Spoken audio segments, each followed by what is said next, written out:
Selamat siang, Assalamualaikum warahmatullahi wabarakatuh. Kita bertemu lagi dengan pasien saya, melahirkan anak ketiga, bernama Nyonya Ngatiah. Wes, nah itu tak namanya. Bernama Nyonya Ngatiah, usianya berapa? 34. Usianya 34 tahun, jadi beliau melahirkan kemarin. Jam ya?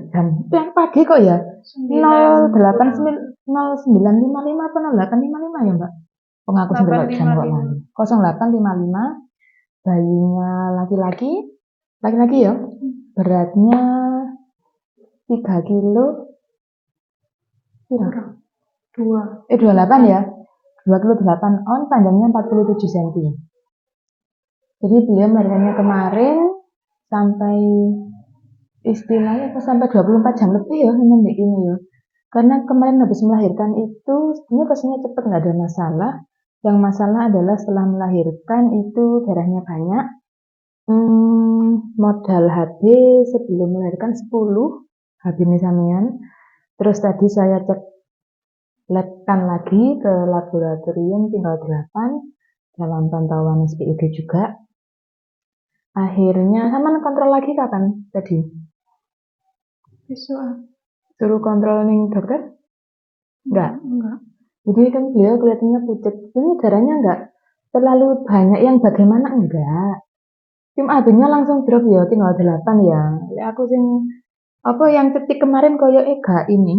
Gak percaya aku hasilnya 12 karena mukanya juga pucat. Jadi nanti harus dalam pantauan juga. Nutrisinya harus bagus. Terus istirahatnya harus cukup. Takutnya lek nih habisnya saman turun saman pendarahan bukan main. Taruhannya nyawa. Aman pucat ini pemirsa. Jadi gitu, kalau makannya kurang, istirahatnya kurang, nanti bisa bayar buat ibunya. Jadi seperti itu. Gak menakut-nakuti karena apa yang sebenarnya harus kita sampaikan. Tadi pesannya dokter apa tadi? HB8 itu. Enggak tahu, Mbak.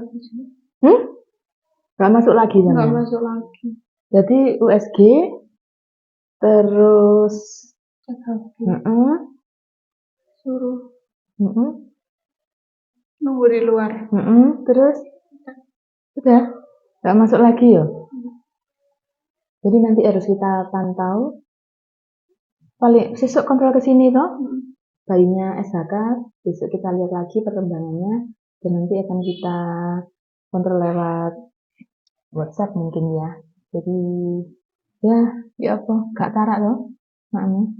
Nanti kalau di rumah wediku kok dikene makmu iko iki gitu loh.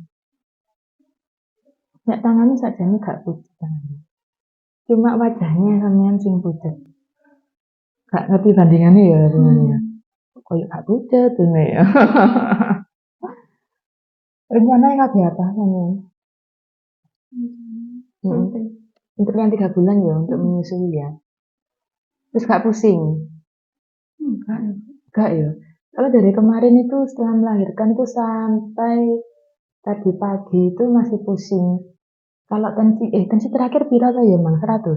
100/60. Tensinya 100/60, biasanya sih rata-rata juga seperti itu ya setelah melahirkan, terus naik jadi 110. Cuma dengan tensi segitu, beliau ini masih pusing. Waduh alamat. Alamat, HB ini turun ini kayak gitu ternyata. Betul, karena modal awalnya 10. Kadang modal awal 10 itu loh Mbak, gak masalah.